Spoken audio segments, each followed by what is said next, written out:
Assalamualaikum warahmatullahi wabarakatuh. Kami dari kelompok 6 yang beranggotakan Awid Sukma, Maulin Karmila, dan Yayang Fitri Nur Aini akan menjelaskan tentang cost management. Biaya atau disebut juga dengan cost merupakan sumber daya yang dikorbankan untuk mencapai tujuan tertentu. Biasanya diukur dalam satuan moneter seperti rupiah maupun dolar. Project cost management merupakan proses-proses yang dibutuhkan untuk menjamin bahwa proyek tersebut dapat diselesaikan dengan anggaran yang telah disetujui.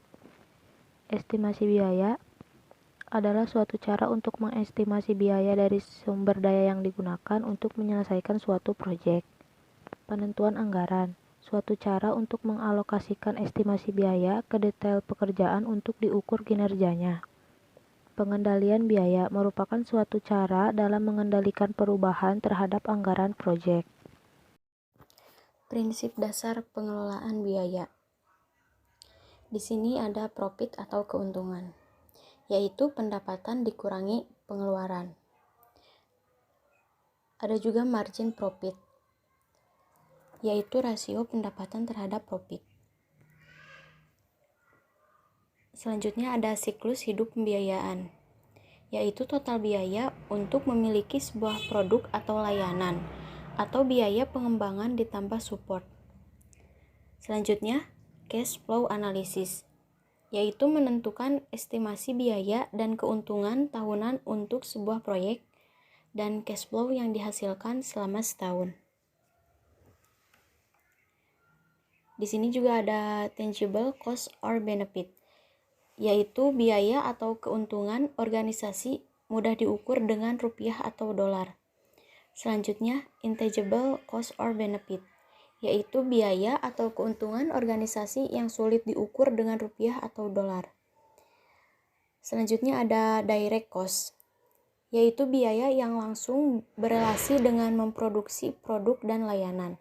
Nah, yang terakhir ada indirect cost, yaitu biaya yang tidak langsung berelasi dengan produk atau layanan. Cost Management Plan. Cost Management Plan merupakan sebuah dokumen yang menggambarkan bagaimana pengelolaan varian biaya di proyek. Di sini ada juga metode dan alat bantu untuk estimasi biaya. Nah, yang pertama ada estimasi top down atau analogi, yaitu menggunakan penggunaan biaya dari proyek sebelumnya sebagai dasar estimasi biaya dari proyek saat ini. Yang kedua ada estimasi bottom up, yaitu estimasi aktivitas-aktivitas kerja dan menjumlahkannya untuk mendapatkan total biaya keseluruhan. Nah, yang ketiga ada parametric modeling, yaitu menggunakan karakteristik atau parameter dalam sebuah model matematik untuk mengestimasi proyek.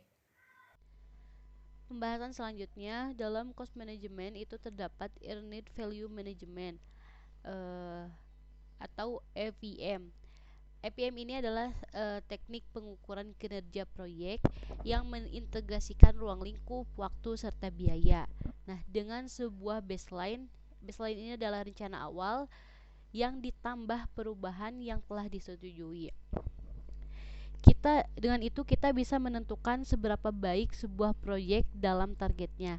Jadi dengan EPM kita harus secara rutin memasukkan informasi yang aktual.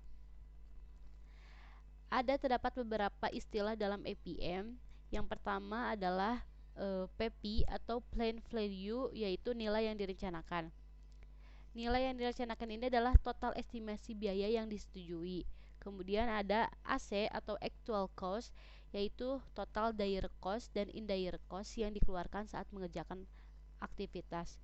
Kemudian ada Earned Value atau EP, yaitu estimasi nilai pekerjaan yang diselesaikan. Jadi EP ini didasarkan pada rencana-rencana biaya-biaya yang melakukan sebuah proyek atau aktivitas dan tingkat penyelesaian pekerjaannya.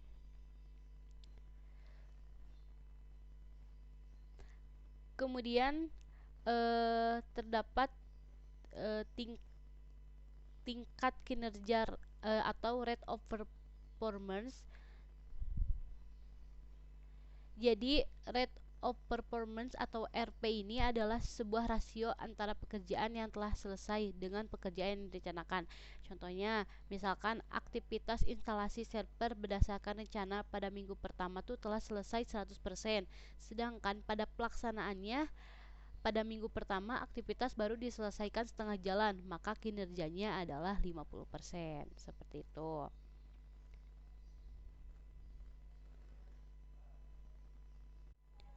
Kemudian ini terdapat beberapa rumus dalam Earned Value Management.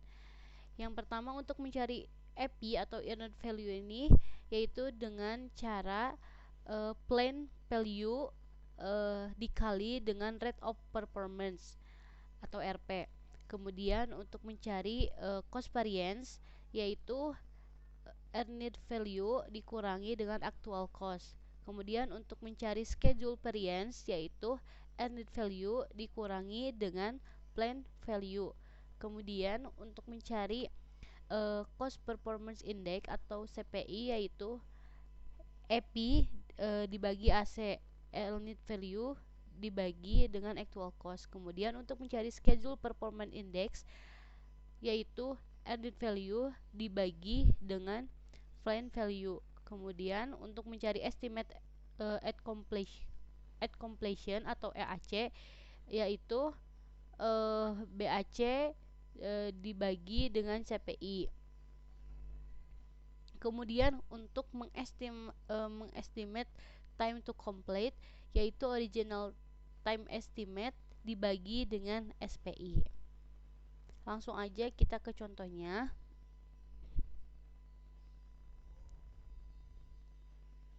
Jadi direncanakan untuk aktivitas pembelian dan instalasi sebuah web server itu diperlukan total biaya sebesar 10.000. Nah, ini berarti adalah PV karena ini adalah sebuah perencanaan dan direncanakan akan diselesaikan pada 1 minggu tertentu. Berarti ya tadi PV-nya sama dengan $10.000. Kemudian pada minggu itu biaya yang dikeluarkan untuk aktivitas tersebut sebesar 15.000. Karena untuk aktivitas ini total biaya dalam 2 minggu berarti $20.000. Berarti minggu kedua akan dikeluarkan biaya sebesar $5.000. Nah, berarti aktual cost-nya pada minggu ini adalah 15.000 dan minggu depan adalah $5.000. Gitu.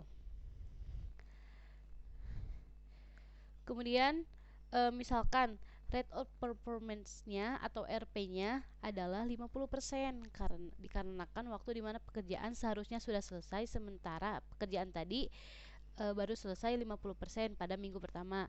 Sehingga earned value-nya dari minggu ini adalah 50%. RP berarti dikali dengan 10.000. Berarti dikali dengan PP $10.000. Maka 50% dikali $10.000 maka mendapatkan hasil $5.000.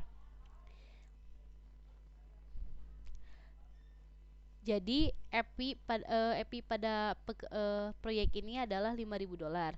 Kemudian ada cost variance-nya di mana earned value dikurangi dengan actual cost. Tadi earned value-nya udah ada $5.000 dikurangi actual cost-nya tadi 15.000. Jadi min $10.000. Nah, ini adalah over budget. Jadi jika nilai CP-nya negatif berarti biaya melakukan pekerjaan lebih besar dari biaya yang direncanakan.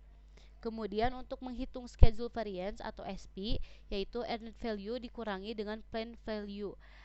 Tadi earned value-nya udah ada kan $5.000, kemudian PP-nya atau planned value-nya $10.000. Jadi 5.000 dikurangi $10.000 yaitu $5.000. Nah, ini juga termasuk over schedule.